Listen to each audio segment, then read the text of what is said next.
दोस्तों ये कहानी एक ऐसे अवैध संबंध की है जो समाज को कलंकित करती है। दरअसल एक महिला होती है जिसकी उम्र होती है 22 साल और उसका एक सौतेला बेटा होता है जिसकी उम्र होती है 17 साल।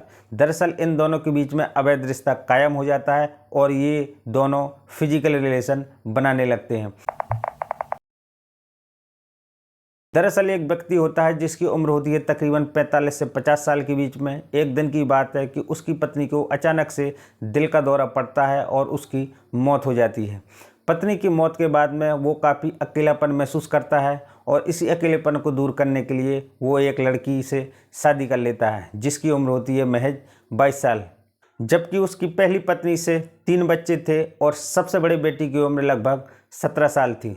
कुछ दिन तो सब कुछ सही चला, लेकिन कुछ दिनों के बाद में पति को शक हो गया कि उसकी पत्नी और उसके पहली पत्नी का जो बेटा है 17 साल का, उन दोनों के बीच में अवैध संबंध है। वो दोनों शारीरिक रिश्ते बनाते हैं और उसको धोखा दे रहे हैं। इस बात को लेकर पति काफ़ी तनाव में रहने लगा और एक दिन की बात है कि उस पति की एक दिन हत्या हो जाती है। आखिर ये हत्या कौन करता है और इस षड्यंत्र का खुलासा कैसे पुलिस करती है, आइए इस पूरी कहानी को, इस पूरे घटनाक्रम को सिलसिलेवार शुरू से समझते हैं।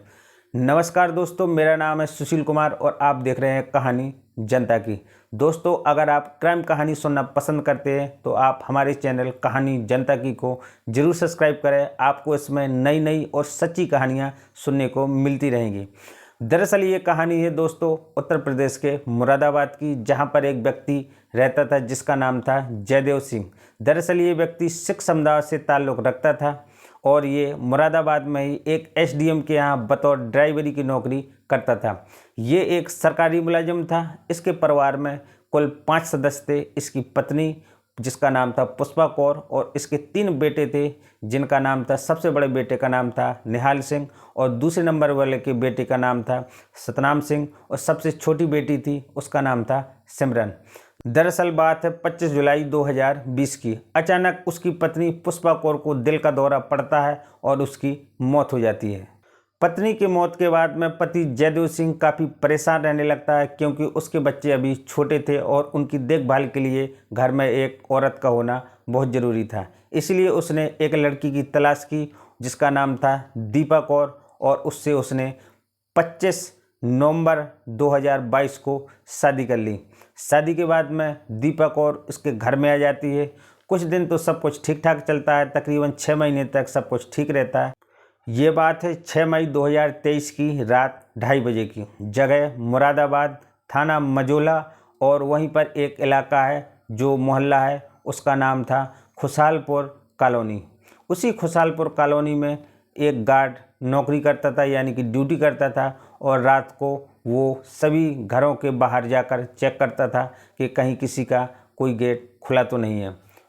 6 मई की रात को भी वो गार्ड मोहल्ले का चक्कर लगा रहा था। तभी उसने देखा कि एक घर का मेन डोर यानी कि दरवाज़ा खुला हुआ है और अंदर कोई भी नहीं दिख रहा है। वो वहाँ पर काफ़ी देर तक आवाज़ें लगाता है और उसके दरवाजे को खटखटाता है, लेकिन अंदर से कोई रिस्पॉन्स नहीं मिलता है।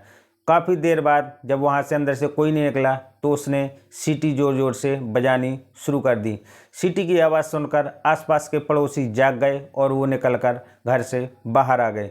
उन्होंने आकर देखा कि गार्ड खड़ा है और घर में आवाज़ें लगा रहा है, लेकिन घर से कोई नहीं निकल रहा है। पड़ोसियों ने भी उस घर में आवाज़ें लगाईं। थोड़ी की देर के बाद में ऊपर की मंजिल पर मालकिन दीपा निकली और बोली कि क्यों चिल्ला रहे हो, क्यों मुझे परेशान कर रहे हो और मुझे सोने नहीं दे रहे हो।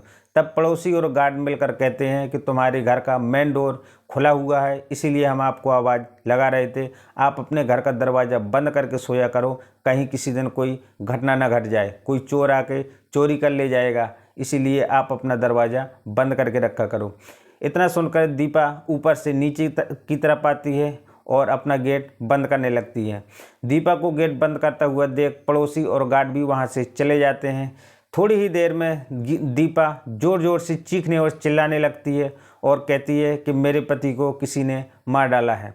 इतना सुनकर पड़ोसी और गार्ड भागकर वापस उसके घर की तरफ आते हैं और वहां आकर देखते हैं कि जो घर का मालिक था जयदेव सिंह, वो घर में लहूलुहान स्थिति में पड़ा हुआ है। पड़ोसी तुरंत पुलिस को कॉल करते हैं, यानी कि 112 नंबर डायल करते हैं। थोड़ी ही देर में पुलिस आ जाती है और दीपा के पति को एक सरकारी अस्पताल में एडमिट कराती है। डॉक्टर उसके पति की जांच करती है और थोड़ी ही देर में डॉक्टर उसको मृत घोषित कर देते हैं। अब पुलिस ने इस हत्या की जांच शुरू कर दी। सबसे पहले पत्नी दीपा से पूछताछ की। दीपा ने बताया कि पति शाम को घर पर वापस काम से आए थे और खाना खाकर सो गए, लेकिन रात को जब गार्ड ने मुझे आवाज़ लगाई और मैंने नीचे आकर गेट बंद करने के लिए जैसे ही नीचे आई तो मैंने देखा कि कमरे में उसके पति गंभीर रूप से घायल अवस्था में पड़े हुए हैं। पुलिस ने जब पत्नी दीपा की सारी बातें सुनी और पुलिस ने जब दीपा को देखा, ऊपर से नीचे तक देखा, तो पुलिस के मन में भी बहुत सारे सवाल उठने लगे। दरअसल मरने वाली व्यक्ति की उम्र तकरीबन 45 से 50 साल की थी और जो ये पत्नी थी इसकी उम्र महज 22 साल की थी और बच्चों की उम्र भी देखने में काफ़ी ज़्यादा लग रही थी। वो दोनों अगर देखा जाए तो पत्नी और उसके बच्चे आपस में देखने पर भाई बहन जैसे लग रहे थे। जब पुलिस ने पत्नी दीपा से उसकी उम्र के बारे में पूछा तो पत्नी ने बताया कि उसकी शादी महज 2 साल पहले हुई है और जो ये बच्चे हैं ये मेरे पति के पहली पत्नी के तीनों बच्चे हैं। पुलिस ने घर की अच्छी तरीके से जाँच की और आस पड़ोसियों से भी पूछताछ की। पुलिस ने घर के मोबाइल नंबरों की CDR भी निकलवाई, लेकिन पुलिस के हाथ कोई भी सुराग नहीं लगा। अंत में पुलिस ने घर में लगे हुए CCTV कैमरों की जांच की और उनको खंगालना शुरू कर दिया। पुलिस ने जब ध्यान से उस CCTV कैमरा को देखा तो पुलिस को पता चला कि जिस रात ये घटना घटी है उस रात का फुटेज उसमें है ही नहीं। ये देखकर पुलिस जिनको पीड़ित समझ रही थी, जिन पर भरोसा कर रही थी, लेकिन रात के फुटेज गायब मिलने के कारण पुलिस ने अब उनको ही अपने रडार पर ले लिया। घर के मालिक जयदेव सिंह की जब मौत हुई तो पत्नी और उसके बच्चे दहाड़ मारकर रो रहे थे, इसीलिए पुलिस को इन लोगों पर शक नहीं गया।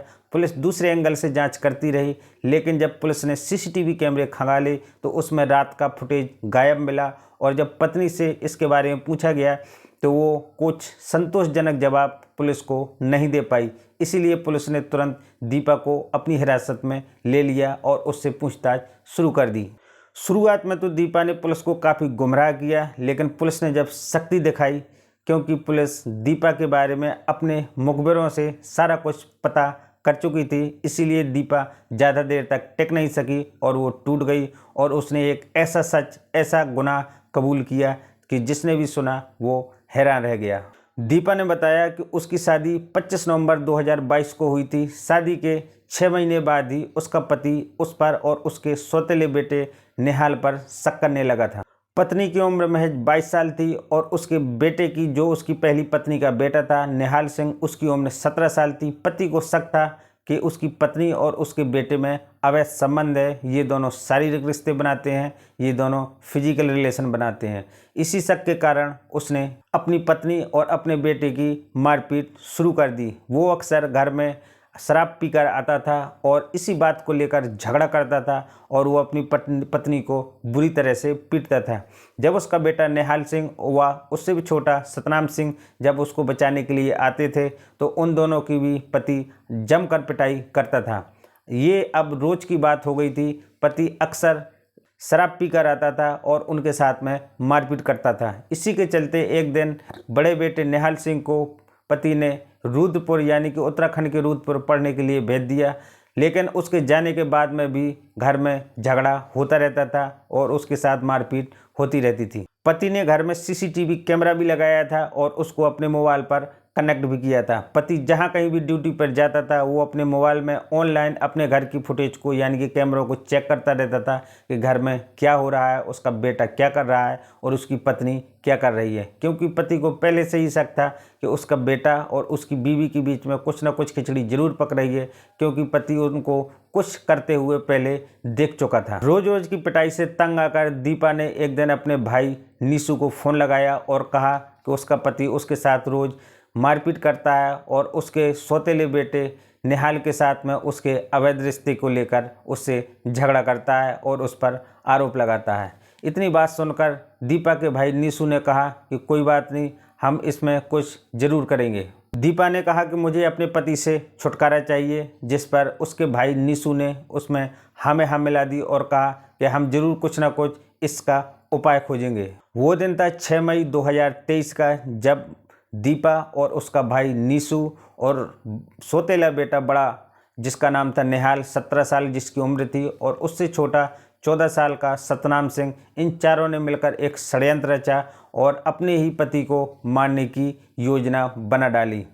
रात को इन चारों में एक समझौता हुआ। समझौते में ये कहा गया कि जो बड़ा बेटा निहाल सिंह है जिसकी उम्र 17 साल है, पति के मरने के बाद में जो उसकी नौकरी है वो बड़े बेटे को मिल जाएगी, क्योंकि वो 17 साल का है, 1 साल बाद 18 साल का हो जाएगा और उसको वो नौकरी मिल जाएगी। इसके बाद में जो दूसरे नंबर का बेटा है सतनाम सिंह, उसको उसके पति की जितना भी फंड बोनस है और जितना भी इंश्योरेंस का पैसा है और जो भी सरकारी पैसा मिलेगा वो सारा दूसरे बेटा सतनाम सिंह का हो जाएगा। और इसके बाद में जो बाकी की संपत्ति है, जैसे कि मकान है, ज़मीन है और जो उसके प्लाट है, वो सारे पत्नी और जो उसका भाई आया था उनके हो जाएंगे।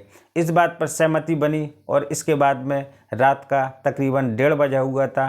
पति जयदेव सिंह पूरी तरह से नशे में टल्ली था और वो सोया हुआ था। इन चारों ने जाकर सबसे पहले एक भारी चीज़ को उठाकर उसके शरीर यानी कि उसके सिर पर दे मारा और इसके बाद में उस पर कई वार किए। जब इनको लगा कि शायद अभी तक उसका पति मरा नहीं है, जयदेव सिंह मरा नहीं है, तो उन्होंने एक डंडा उठाया यानी लाठी उठाई और उसके गले पर रख दी। दोनों तरफ लाठी के दोनों तरफ दोनों हिस्सों में दोनों बेटों को बैठा दिया और उसके पैर खुद दीपा ने और उसके भाई ने पकड़े और उसकी हत्या कर दी।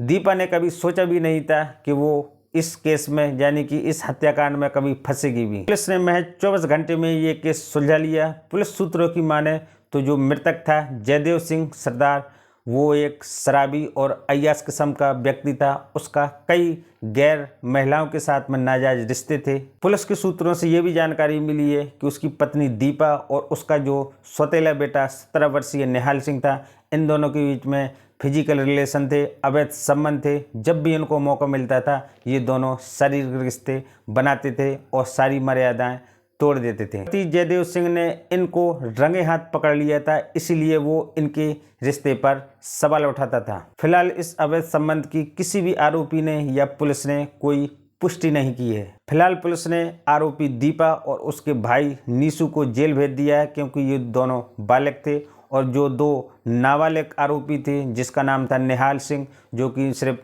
17 साल का था और उसका छोटा भाई सतनाम सिंह जो कि 14 साल का था, इन दोनों को पुलिस ने बाल सुधार गृह में भेज दिया है। दोस्तों, आप इस सौतेली माँ दीपा और उसका सौतेला बेटा 17 वर्षीय निहाल सिंह के बारे में क्या राय रखते हैं, कमेंट करके ज़रूर बताना। दोस्तों, अगर आपको इसी तरह की क्राइम स्टोरी सुनना पसंद है, देखना पसंद है, तो आप हमारे इस चैनल कहानी जनता की को जरूर सब्सक्राइब करें। दोस्तों, कहानी सुनाने का मतलब आपको जागरूक करना है, ना कि किसी को परेशान या बदनाम करना है। दोस्तों, फिर मुलाकात होगी एक नई सच्ची कहानी के साथ। तब तक के लिए नमस्कार।